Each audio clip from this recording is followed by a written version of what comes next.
जोंहा लाबबो जायो बिटिसिआबो जौगायो एनडिएफबिनो रिहेबिलिटेसन होनाय आरो गंफ्रोम न'खरनो एक्स ग्रेसिया होनाय आरो बिदिनो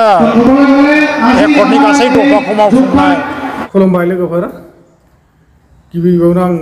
आसा खालामो नोंथांमोना इसोरनि उनाव मोजाङै दं आरो लोगोसे इसोरनि उनाव आंबो मोजाङै दं। बेजों लोगोसे लोगोफोर दिनै आं नोंथांमोननो सिगाङाव होनाय भिडिअ स्क्रिप्टनि सोमोन्दैसो नोंथांमोननो आं भिडिअखौ लानानै फैदों, जाहाथे फैबाय थानाय इलेक्सनाव जोंनि रायजो राजाफोरखौ सरकारा बा सरकारनि मानसिफोरा माबायदि फुस्लायगासिनो दङ आरो सरकारजों लोब्बा थानाय बे इउजि बिथांमोना माबायदि मानसिफोरनि सिगाङाव गोदै गोदै राव बुंनानै मानसि हामलायदों बा फुस्लायदों बिनि सोमोन्दैसो आं नोंथांमोननो दिनै भिडिअखौ लानानै फैनाय जादों। नोंथांमोना सिगांनि स्क्रिप्टआव नुनानै निस्सय एसेबाबो बुजिया नामा बुजिदों।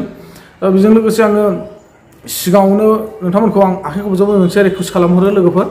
अन्नानै जाहाथे नोंथांमोना आंनि चेनेलाव सोरबाफोर गोदानै फैदोंब्ला आंनि चेनेलखौ साबस्क्राइब खालामनानै होयो आरो लोगोसे खाथियाव थानाय बेलनि आइकनखौबो दाबायनानै लायो, जाहाथे आंनि भिडिअ आपल'ड होनाया लगे लगे नोंथांनियाव मोनहैयो। दा लोगोफोर, आङो बे इउजिनि बुंनाय भिडिअनि सिगां नोंथांमोननो आं मोनसे गुबुन टपिकसो लाबोग्रोनो सानदों। बे टपिकआनो जाहैबाय जोंहा रायजोफ्रा माखासे लोब लोब गुबुन हान्जाफ्राव जबदान जाहैनाय बा ओरैबा ओरै बारथिंबाय थानाय बिथांमोननि सायावसो आङो माने जाहाथे रायजो राजानि सायावसो आं फंनैसो सांग्रांथि राव हरग्रोनो सानदों। बेनि सोमोन्दैसो आं दिनै नोंथांमोननो भिडिअखौ लानानै फैनाय जादों। अब्ला नोंथांमोना बे जोंहा माखासे जोंनि बर' रायजोफोर ओरैबा ओरै ज' जबदान जाहैनाय बा जयनिं जाहैनाय प्रग्रामखौ एसे नायनानै लाग्रोदो, बिनि उनाव आं दा फंनैसो बुंफिनगोन। नोंथांमोना नायनानै माबायदि सानो, दा जोबनायाव नोंथांमोना कमेन्ट खालामहरबानो जाबाय आरो मोजां मोनोब्ला भिडिअखौ खनसे लाइक खालामना हरबानो जाबाय। आङो मानि बेलायाव जइन जानो फैदों होनबा, माने आं निउ आरो दिनै जइन जानो फैदों। बेयाव दिनै सरकार गैया ना, सरकार गैया। दा जों बे पावार गोनाङावहाय जों दङमोन, बाट जोङो पावार थाब्लाबो जोङो जेबो जोङो माबाखौ मोननो हायाखै। बिनि थाखाय जोङो नै दा पावार गैयियावबाबो जोङो दिनै निउ जइन जानो फैदों। जेबो गैया, नाथिं, जिर'। निस्सय खोनाबाय नोंथांमोना, जोंहा बे बिथांजोआ बा बे बिनानावा नानिया मा बुंदों, नोंथांमोना खोनानानै बुजि मोनबाय बा मिथि मोनबाय। लोगोफोर, आं बेखौसो सानहरो, जिखियानो जाया जों जेबो मोनाखै बे सरकाराव थानानै, इउपिपिएल सरकाराव थानानै जों जेबो मोनाखै बा बिपिएफ सरकाराव थानाबाबो जों जेबो मोनाखै। नाथाय ओरैनो मानसिया ओरै थांगासिनो दं, ओरै मानसिया ओरै थांगासिनो दं आरो ओरैनो ग्रोब ग्रोब बारफिननांगौ जागासिनो दङ। नाथाय बेफोर माबोरै जागासिनो दङ जोंनि गेजेराव, जों रायजो राजा आइ आफा बिदा फंबायफोरनि गेजेराव बेफोर माबोरैहाय सोलिगासिनो दङ, बेफोरखौनो हमनो हादों ना हायाखै जों रायजोआ। आंनि साननायाव बा आंनि नुहुरनायाव आं ओरैबायदिसो सानहरगासिनो दङ, दिनै जोङो जिखि सरकारानो फैया मानो जोंखौ अनग्राबा जोंखौ सरकारा अनखासिगौ। आरो दिनैनि दिनाव आं बेखौसो बुङो, बेफोरबायदि सरकार थासेयावबो दिनै बिनानाव मोनहा बा आब'मोनहा रायजो राजा आइ आफा बिदा फंबायफ्रा जेबो मोनाखै अनसुंथाइखौनो सरकारनिफ्राय। बेयाव मोनखाया होननानै जों अलरेडि साननानै लाखा, जिखि सरकारानो फैया जों मोनखाया। आंनि नुहुरनायावथ' जोंखौ इलेक्सननि समावल'सो गोदै गोदै गोथाव गोथाव रावजों बुरखायखागोन बा बुजायखागोन। बे इलेक्सन मोखाङाव जोंखौ साहा लोंनो सोरबा 10 जन 12 जननो 500,000 थाखा जोंनो गारना होलांगोन, बैफोरखौनो बिसोरो हिसाब खालामनानै लाखागोन। मानो होनबा इलेक्सन बायनायनि उनाव बिसोरो नोंखौ देरहाखांनायनि उनाव मा खालामगोन, नोंखौ नायफिनाबो नुबाबो रायदावनाय नङा। दा खिन्थु इलेक्सननि सिगां बे बाथ्राया सियर, नोंखौ लामा सामा लोगो मोनबानो रायदावगोन, आदा बाजै फंबाय बहा थांनो, फैसा लोंफै, फै गय जानो नामा,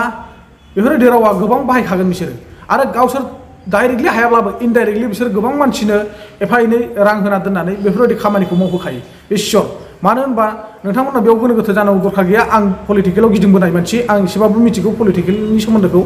बेखायनो आं नोंथांमोनखौ दिनै सांग्रांथि हरदों। दिनै 2016 सननिफ्राय आङो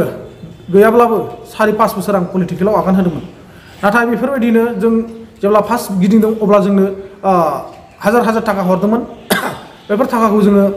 निस्सय रायजो राजानो साहा लोंनो, गारि भारा बायदिसिनायाव जों गारदोंमोन, बे सियर। नाथाय देरहाखांनायनि उनाव जोंनि बेनिफिटखौ जेबो होआसै। बले खामानि नांगौ ना फैसा नांगौ सोंबाय, आं होनबाय खामानि नांगौ। खामानिनि थाखाय लेखा बानाय होबाय, लेखाखौबो ओरैनो बानाय होनानैल' दोनसोबाय, फरवार्ड आन्थाखौ जोंनो एमएलए आ हरासै। अब्ला नोंथांमोना साननानै नाय, बुजिनानै नाय आङो मा बाथ्रा बुंदों।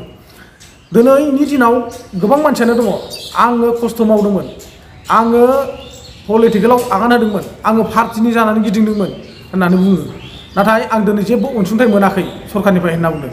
बेबायदिनो रावबो मोनखानाय नङा जोंखौ इलेक्सन समावल' बिदि खामानि मोनगोन बिदि खामानि हरगोन बेबायदि आसनि होगोन होननानै जोंखौ गोदै बुरखायो बेखायनो जोङो पलिटिकेलनिफ्राय एसे सांग्रां जाना थानाया मोजां जोङो होनांगौ समाव जेरावखि होआ जों होबाय थाबानो जाबाय गावनि बेसेन गोसा दामानिखौ गारनानै जोङो बैफोरबायदि गोदै लांसुनियाफोरनि बुरखायनायाव जोङो गोजावनानै गावनि खामानिखौ गारनानै थांगोन जेबो गोनांथि गैया लोगोफोर दिनै बिदिब्ला भिडिअखौ जेसेबांनो बुंगोन एसेबांनो गोलाव जालांगोन नङा होमबा बेखायनो आं दिनैनि दिनाव इउजिआ मा बुंदों रायजो राजानि सिगाङाव आं बेखौसो नोंथांमोननो भिडिअखौ लानानै फैनोसै नोंथांमोना जाहाथे भिडिअखौ अननानै जोबजासिम नायलाङो आं बेखौनो आखाइ खबजों रिकुवेस्ट खालामो स' बिदिब्ला लोगोफोर भिडिअखौ नायनानै लाग्रोदो दिनै UPPLनि हाबाफारि फ्राय बाहाय दिनै फ्राय 10,000सो मानसि फैबाय नामा जिखौ नायनानै नुयो खारन बेवहाय जेसेबांबार जिबनाव मिटिं खालामबाय आं एसेबां गेजारिं जाखो BPF गैला BPFआ जोब्बाय जोंहा लाबबो जायो BTCआबो जौगायो NDFBनो रिहेबिलिटेसन होनाय आरो नंफ्रोम न'खरनो एक्सग्रेसिया होनाय आरो सिमा बारायनाय आरो आसामाव डक्टर हिमन्त बिश्व शर्मानि नेतृत्वआवनो गभर्नमेन्टआ दाफिनबावगोन आरो BTCआवबो एगेइन प्रमद बर'नि दैदेननायावनो मित्र जथनि सरकारा जाबाय नोंथांमोना भिडिअखौ निश्चय नुबाय नायनानै बुजिदों खोनादों नङा होमबा गोबां ससियेल मिडियाआव भाइरेल जागासिनो दंखायो दा इलेक्सन सम नालाय जेब्ला इलेक्सना बायगोन बेफोरबायदि दावराव दावसिया बन्द जागोन बिथाङा मा बुंदों BPF गैला BPFआ सरकार दानो हालिया नङा होमबा बे बाथ्राया राइट BPFआ मोजां खामानि मावनो थाखाय रायजोजों सुक्ति दङब्ला BPFआ मोजां मावनो थाखाय रायजोनि आइ आफानि थाखाय सांग्रांथि खामानि मावलांनो थाखाय गोहो दङब्ला गोरबोआव साननाय दंब्ला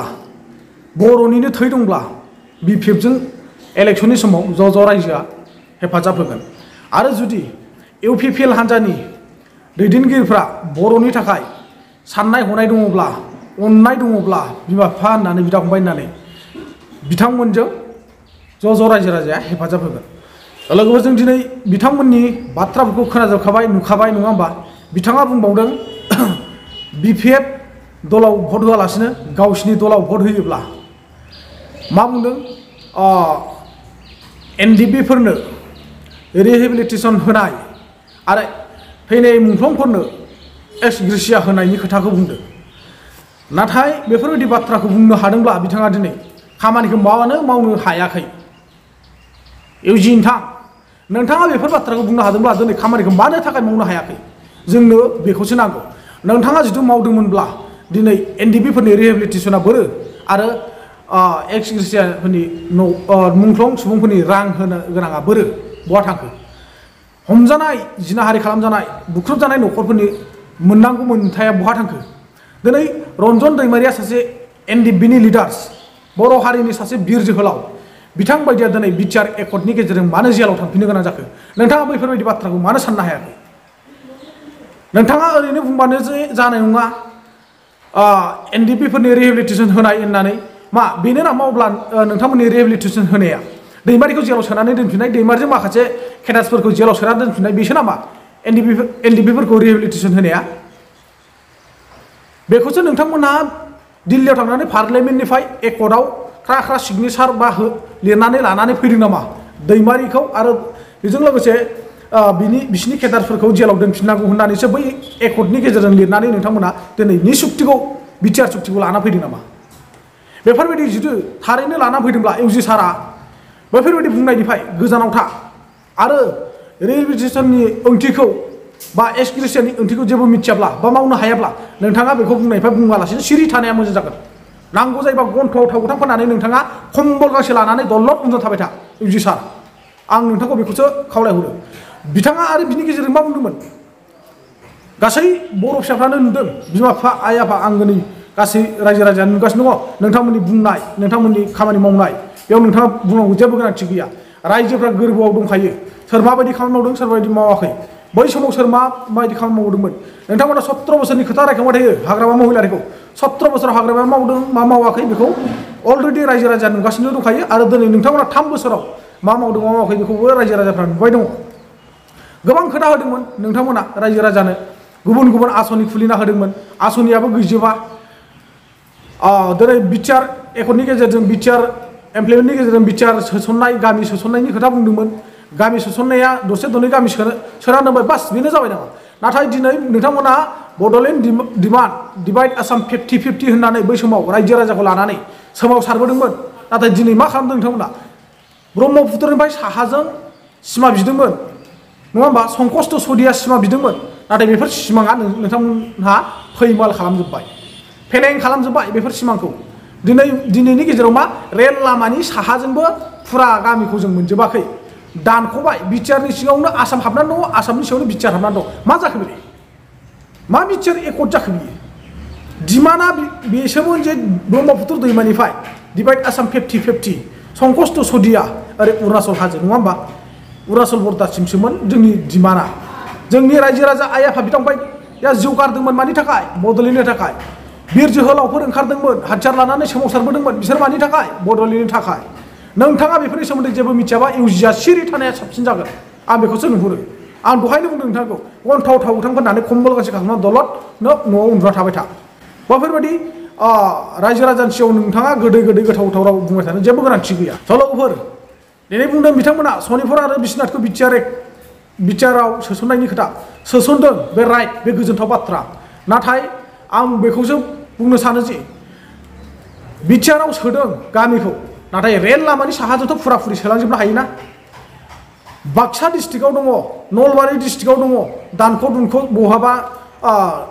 गामियानो खावसे थाबोदों बहाबा गामिया खावसे सोजादों मोनसे गामियानो बेबायदि आधा आधा खालामजायोबा अब्ला मा जाखो बेलाय बिटिआरनि पावारालाय बै समाव बुंदोंमोन प्रमद बर'आ दिनै जोङो बिटिआर एकर्डनि गेजेरजों पावाराव फैबाय पावार मोनबाय जोङो गोसो जायोब्ला अफिसार एसपि डिएसपिखौ जोङो गोसो जायोबानो होखारनो हायो गोसो जायोबानो जोङो गोदान लाबोनो हायो अब्ला दिनैनि दिनाव मानो हायाखै बै समाव सान्थि एकर्ड जाखांनायनि उनावबो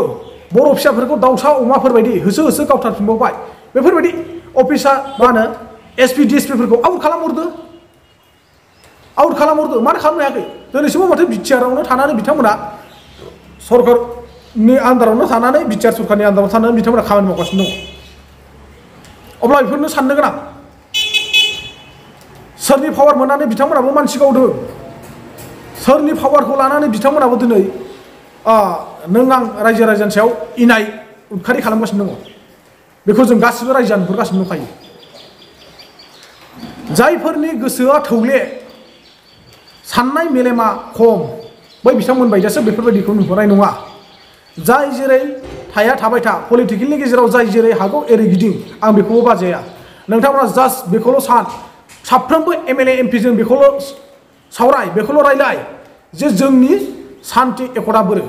बेखौल' सोंनाय खालाम जोंनि सान्थि एकर्डआ बोरो बहा थांखो जोंनि पावारा बहा थांखो दिनै गामि सोसननो गोनां बोरो बेफोरखौसो जों कुइसन खालामनांगौ जोङो जानला मेनला बेयाव बिसोरो मोनसे मेल लानाय लोगो लोब थांनानै जोङो दिनैनि दिनाव जोङो साहा गरदसे लोंना फैयोब्ला गावनि बेसेन गोसा खामानिखौ जों गारनानै बिथांमोनजों नुजानानैल' ओरैनो फैयोब्ला जोङो बा मोजां फिथाइ थायनाय नङा आं बेखौसो नुहुरो जोंनो नांगौ गोदै गोथाव फिथाइ थायनाय रायजो राजाखौ गोजोन खालामनो हानाय जेरैखि जाया मानो दिनै एबसुनि माखासे दैदेनगिरिफ्रा जोंहा जेरै उदाङाव दं एबसुनि खोथा फैयामोन बेयाव थेवब्लाबो दुरुननो गोनां जायो सम लानानै एबसुनि सुबुंफ्रा अल बड' स्टुडेन्ट इउनियना जेरै उदाङाव दं थिग बेफोरबायदिनो बै हाथियार लानानै सोमावसारबोनाय बिथांमोनाबो उदां अख्राङाव फैनांगौ आं बेखौसो आसा खालामहरो लोगोफोरा आंनि बुंनायाव निस्सय माबाफोर गेना गोरोन्थि जालांदोंब्ला नोंथांमोना अननानै आंखौ निमाहा होयो आं बेखौनो नोंथांमोनाव आखाइ खबजबै निमाहा बिनाय थाबाय दिनैनि भिडिअखौ आं एसेखिनियावनो फोजोबनाय जाबाय जय हिन्द।